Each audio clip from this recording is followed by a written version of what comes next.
You got that dream, daydream look in your eye, and I got that red lip classic thing that you like, and when we go crazy. Hey guys, welcome back to my channel. Last night I was having chat with Kirsten from No Blind Makeup. I will link her channel down below. She does a lot of costume makeup and like movie makeup and things like that. She does a really great job. She's very talented.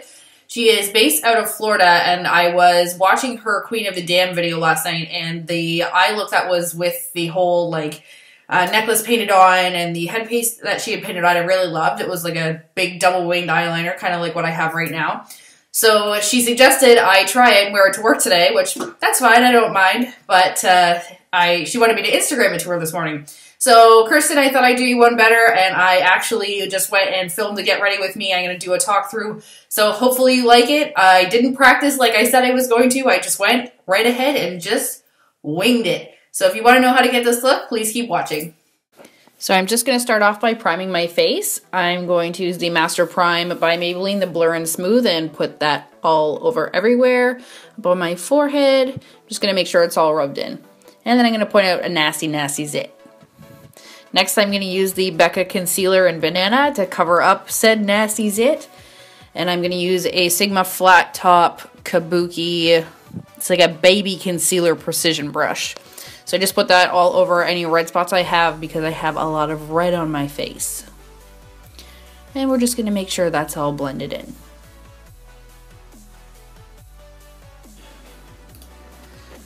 Next we have the foundation that I'm going to be using, which is the Ready Set Gorgeous by CoverGirl.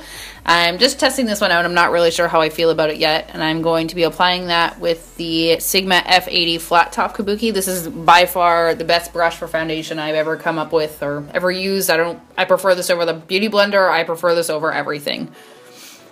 So we're just making sure that goes all over the face and down the neck because you know you don't want to have that nasty foundation mask.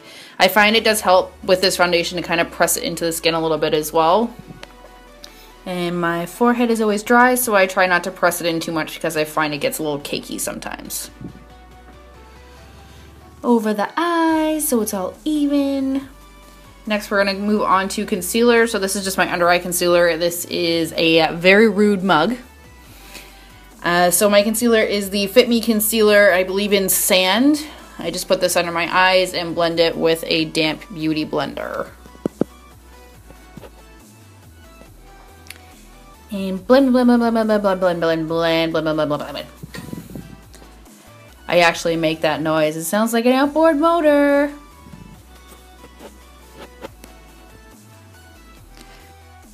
So we're just going to take my Shade and Light and do some contouring. We all know how I feel about this palette, clearly by that. I'm going to use my Sigma highlighting brush to highlight underneath my eye and set that Fit Me concealer. I just used the salmon peachy color.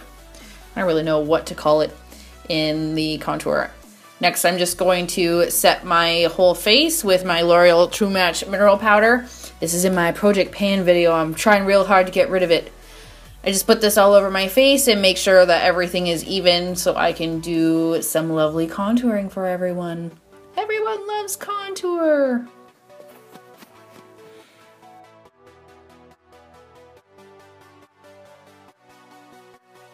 So we're back to Shade and Light. I'm going to take the middle bronzer and just carve out my cheekbones. This is a MAC contour brush. I do prefer this over my NARS Ita quite a bit. I can't believe I wasted the money on that Ita. It actually kind of pisses me off. So I contour my cheekbones and then I just contour my hairline. I don't do like a full carve out on most of my face because my features are fairly extreme as it is. I use the darkest bronzer, I guess the darkest contour shade on my nose. Then we're going to move on to blush. I'm just using Tarte's Exposed and a Costco blush brush. It's Kirkland. Yep. Can't believe that. I only smile a little bit because again my features are pretty defined as it is. For my brows, I'm going to use the Anastasia Dip Brow in Ebony. And again, a Kirkland brush. This has been my favorite brow brush pretty much since I bought it, which was like 3 years ago. I'm also going to throw it on the ground and try again. I start by outlining underneath my eyebrows. My eyebrows are not sparse, but I wouldn't exactly call them full either. So I just kind of fill in the natural arch that I have. The top side of the one I'm working on right now is almost completely missing, so we've been having some brow struggles lately, that's for sure. I ended up having to cut off like 5 minutes of this part of it. Moving on to the eyes, we're going to prime with the Soft Ochre Paint Pot by MAC. Just going to put that all over the eyes and make sure it is very even because the shadow can get stuck to it.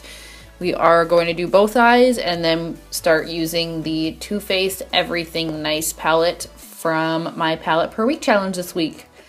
I start off by going in with a blending brush with the shade Fond of You in the crease and make sure you blend that out quite a bit because you know we hate harsh lines.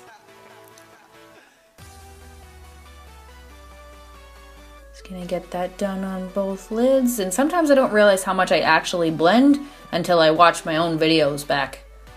I had that one piece of hair that was really bothering me. Singing again, Candace. What are you singing? Next, I went in with the shade Girly and just a regular shadow brush, and I packed that on the lid, making sure it went just up to the crease and not past it. With this color, it's a duochrome, so I didn't really need much else for this look. It was actually quite simple. And I went back in with Fond of You and just blended it back together a little bit. As you can see, it's just kind of messy. Just make sure there's no harsh lines. That damn hair again. Then I went in with, I believe, some sort of Dove name. I will put it in as a title because I don't have it on hand right now and I can't remember. And I'm going to take a flat definer brush and use the blue in the bottom of the palette. Again, I can't remember off the top of my head what color this was. This was just to give a little bit of a pop on the bottom of the lower lash line.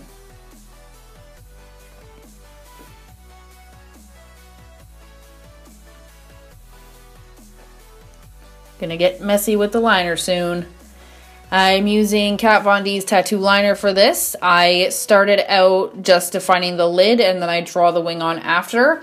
The trick with this is to keep the liner on its side and to not overdraw the wing when you start. So you just kind of draw on a wing you're comfortable with and draw it across and fill it in and then start to thicken up the top of the liner on the lid.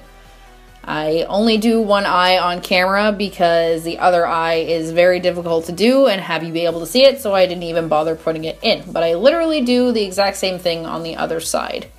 So I just go in and finish that up.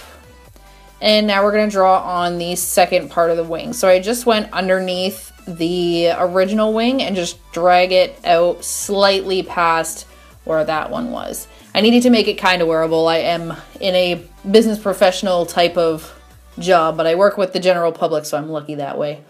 Next, I took a Makeup Forever Aqua Eyes in black and just did my waterline to kind of blend the liner together, make it not quite look so harsh just on top. And then I went in with some Jordana mascara. I believe it's called Best Lash Extreme. I'm pretty sure I got that recommendation from Lauren Curtis in Australia. She swears by this stuff. I don't mind it. Get that wiggle going. I really struggle with false lashes, so you'll probably never see me put them on in a video.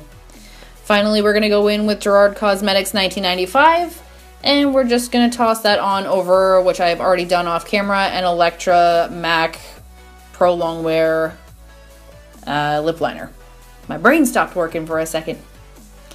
So that's pretty much the end of that. And there we have it.